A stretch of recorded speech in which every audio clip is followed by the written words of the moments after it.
Лето подарило нам много радостных и ярких дней и помогло по-новому взглянуть на повседневную жизнь.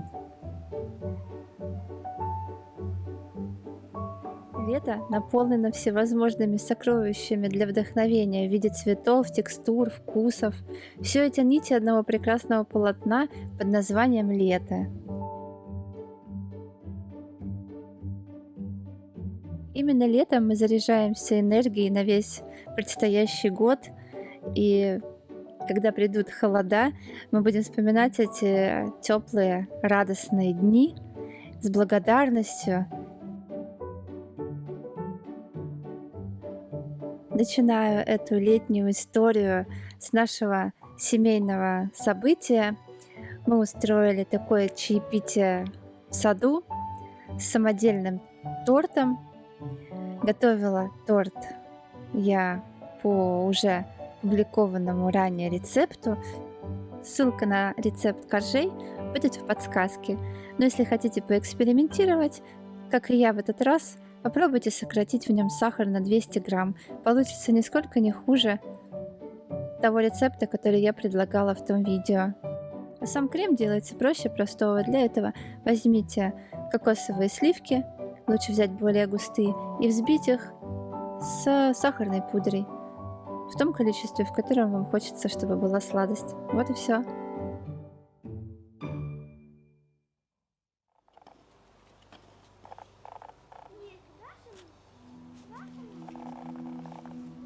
Каждая моя видеоистория — это своего рода такой дневник происходящего за определенный месяц. И вот когда наступил наш прекрасный месяц август, с ним пришли свои хлопоты по работе в саду. Август — это месяц, когда накапливается очень много работы в саду. Нужно что-то пересадить, рассадить, перекопать. Также много чего обрезать, потому что к августу все деревья и кустарники набирают силу. Все очень сильно разрастается, и поэтому обязательно многие растения нужно подрезать.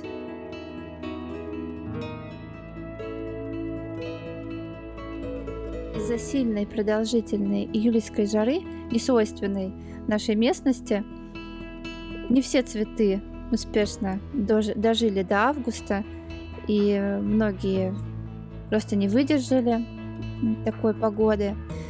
Поэтому не могу похвастаться буйным цветением в этом году, но все, что сохранилось, очень радует.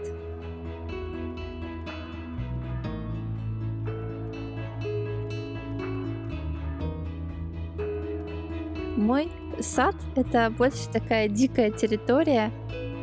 Когда-то в самом начале облагораживания участка у нас был высеян газон классический, но так как мы частенько уезжали, мы не могли полностью обеспечить уход за этим газоном, и постепенно газон перерос в какую-то дикую траву и с большим количеством клевера.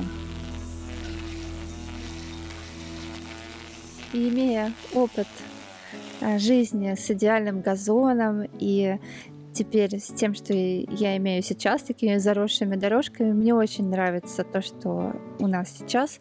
Это ближе к природе, это естественно, и это соответствует сейчас вот моему внутреннему состоянию того, что находится ближе к природе.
промежутках между работой в саду я обязательно устраиваю себе такой небольшой отдых. И мне очень нравится летом налить себе лимонад, разбавленный водой, и добавить туда несколько листочков мелиссы, сорванной прямо с грядки.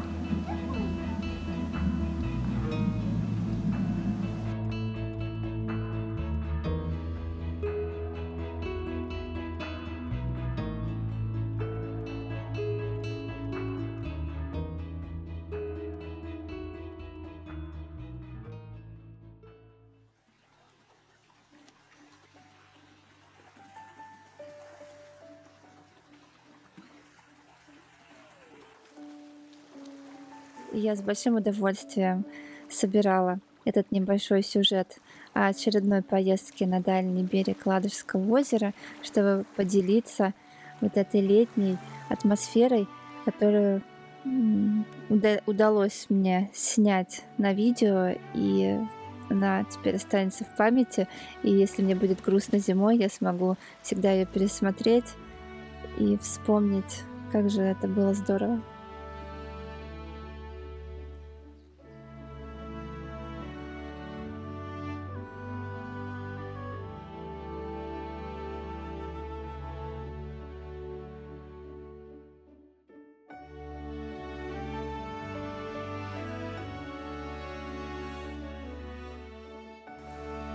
Без приключений тоже не обошлось. Получилось так, что мы остались на берегу до самого вечера, и когда стали собираться, оказалось, что у машины сел аккумулятор, потому что мы просто забыли о том, что нельзя постоянно держать открытый багажник, и машина нас об этом не уведомила. А так как в этом месте не брал интернет, никаких сообщений мы тоже от сигнализации не получали. И вы не представляете, какой для меня был шок, когда мы уже все собрали, и вокруг никого нету. Мы пытаемся завести машину, а она не заводится. И мы сидим с детьми в машине и думаем, мы будем, получается, здесь ночевать. А для ночевки у нас хоть и была с собой палатка, но это было совершенно не подготовлено. Мы не брали одеяла никакие теплые, а вечера, и ночи у нас все-таки, несмотря на жару, достаточно холодные, и это было очень волнительно.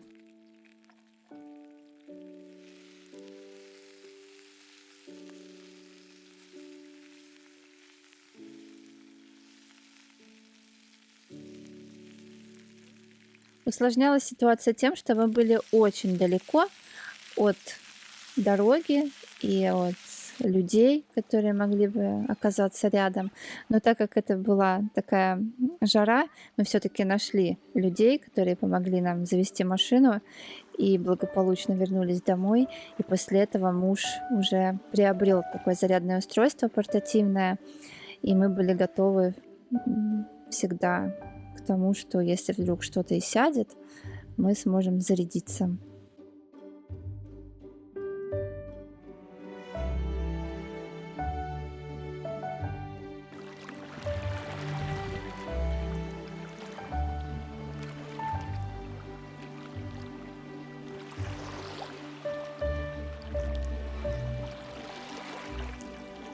Я очень благодарна природе за то, что подарила нам такое теплое лето, и что даже не думая о поездке в теплые страны, мы смогли так здорово отдохнуть и погреться, что для нашего обычно региона это большая редкость, чтобы такая продолжительная жара стояла, и чтобы так сильно нагрелось наше холодное Ладожское озеро, что мы могли в нем купаться, как в море.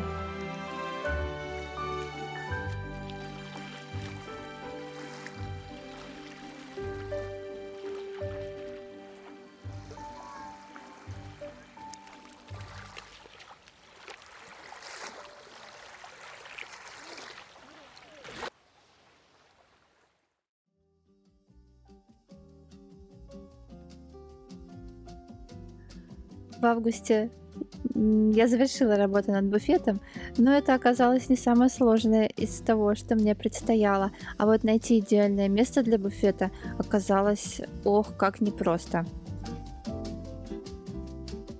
Тут приключилась такая забавная история, что фактически я не могла найти ни одного места, куда бы этот буфет мог встать.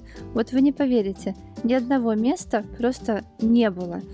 И он стоял как-то у лестницы, у прохода, и я даже подумала, что его там оставлю, но через некоторое время поняла, что это совершенно неэстетично, и решено было убрать холодильник в кладовку с кухни и на его место поставить буфет. И это оказалось идеальным решением, и буфет так отлично туда вписался, как будто всегда там был. На этом переделки не заканчиваются.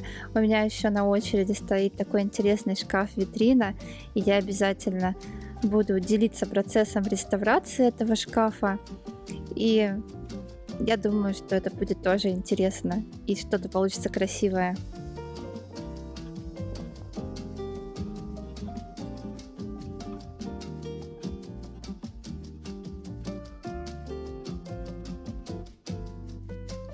Не могу не поделиться очень вкусным рецептом пасты с томатами. Очень простой рецепт. Для этого нужно томаты немножко опустить в горячую воду и снять с них шкурку. После этого нарезать их кубиками и обжарить на оливковом масле с луком. Именно с этим начинаю варить спагетти. И варю его половину от указанного срока на упаковке. То есть, если спагетти варится 8 минут, то я готовлю их 4.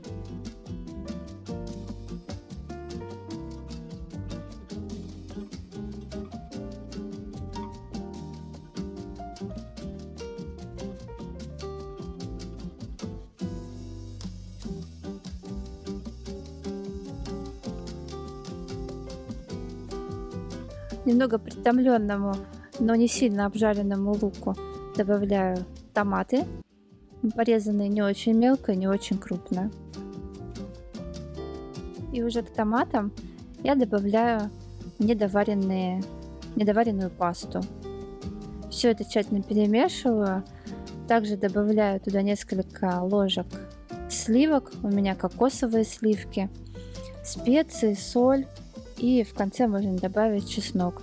Закрываю это все крышкой и даю тушиться примерно эти самые 4 минуты, можно даже побольше, в зависимости от того, какую вы любите пасту. Более разваренную. Я люблю менее разваренную.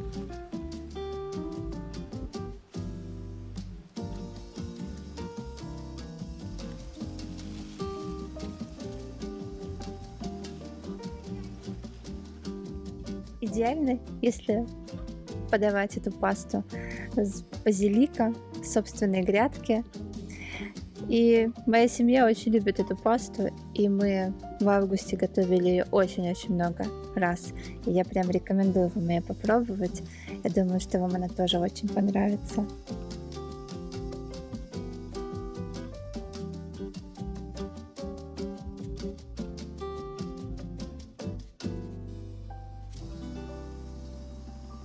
У меня август всегда ассоциируется с ароматными, спелыми яблоками из своего сада.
Это был самый первый дождь после такой продолжительной жары, и мне именно его хотелось запечатлеть на видео, оставить в памяти и увидеть, как природа его ждала.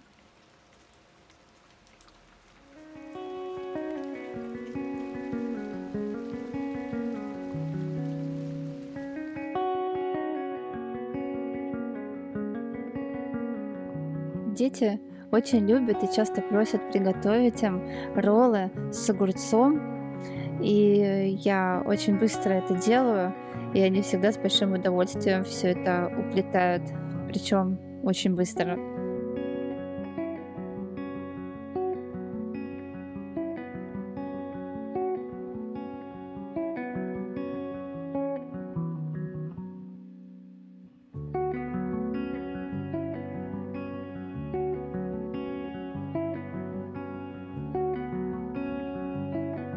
Для них это настоящее лакомство, и даже в сравнение не входят со сладостями. Они именно вот такие роллы очень любят, и мне очень нравится для них готовить. Конечно же, не забываю оставить и себе.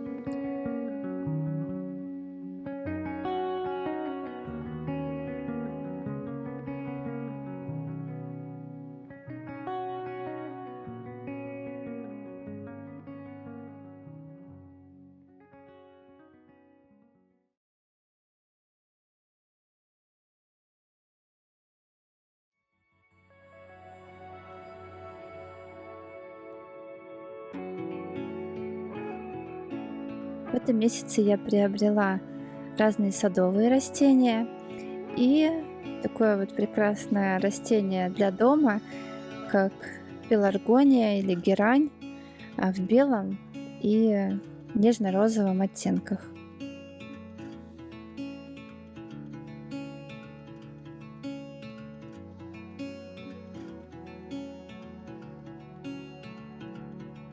Я очень волновалась, как после пересадки они будут себя чувствовать, но вот уже полмесяца прошло, и у розовой герани уже появились первые бутончики, а белая герань продолжает отлично цвести.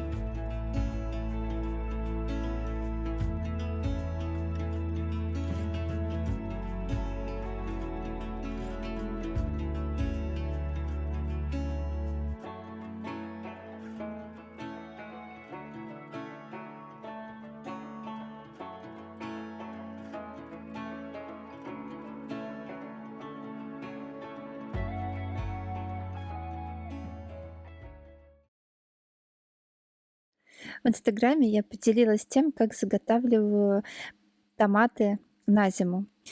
И тем, что я не очень люблю какие-то сложные рецепты, где используется соль, сахар, уксус, и порой все это используется вместе.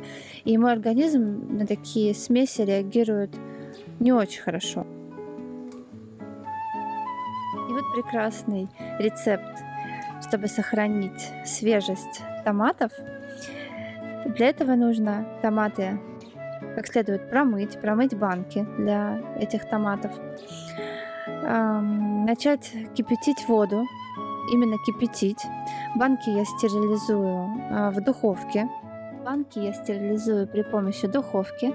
Вымытые банки составляю в нее, в холодную, после чего включаю на 150 градусов и приоткрываю дверцу. И стерилизуются они у меня в районе 15 минут. За это время нужно кипяченую воду остудить до комнатной температуры. Ни в коем случае не заливать томаты горячей водой. Вода должна быть именно комнатной температуры.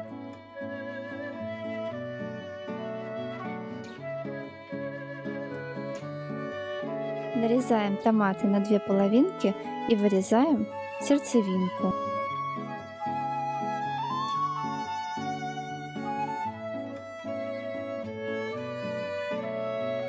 Укладываем все томаты в стерилизованные банки.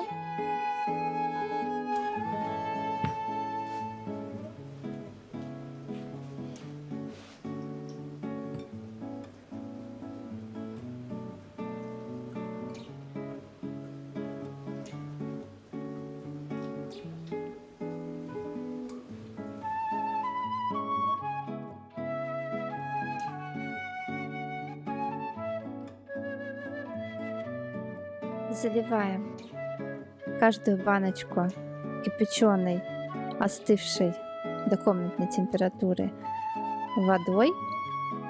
После этого все это накрываем крышкой, но крышки не закручиваем. Все баночки составляем в кастрюлю.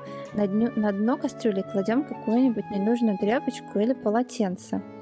И заливаем холодной водой все наши баночки до плечиков. Включаем огонь и доводим до кипения.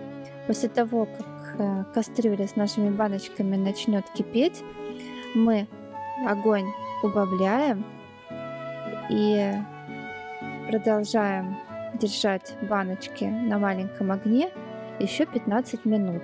При том, что если у нас баночки, как у меня, 800-900 грамм, если вы будете использовать более маленькие баночки, то время варки нужно сократить до, например, 10-12 минут. Потому что если мы передержим, томаты не будут как свежие, у них может отделиться шкурка и будет совсем не то, что мы бы хотели. После этого мы достаем баночки, переворачиваем их кверх ногами, смотрим, чтобы крышки не протекали, очень плотно для этого закрываем. И когда они остынут, их можно всю зиму хранить в холодильнике.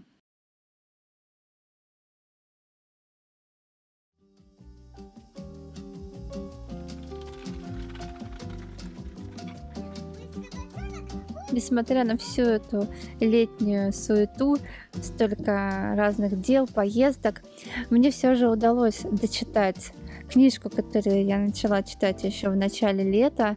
Это Джейн Остин «Чувство и чувствительность». Мне она очень понравилась, она красиво написана, у нее интересный сюжет, в котором я нашла много схожего в своей жизни. Тоже в моей жизни происходили такие события, которые там описываются, только уже в современной интерпретации. И я с большим удовольствием ее прочитала. Если вы не читали, тоже вам ее рекомендую.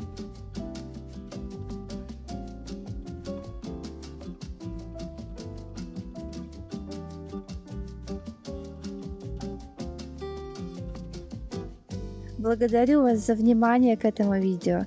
Впереди нас ждет прекрасный, уютный сезон, где мы будем находить новые моменты красоты повседневности. Мне очень хочется у вас узнать, что бы лично вы хотели увидеть на моем канале, какое направление, может быть, какие-то есть предпочтения. Очень буду рада встретиться с вами в комментариях, потому что когда я создаю эти видео, у меня такой односторонний диалог идет, а когда я читаю ваши комментарии, отвечаю на них, мне кажется, что мы с вами ближе, что мы с вами в диалоге. Не забудьте подписаться на канал. И до новых встреч в комментариях и в новом видео.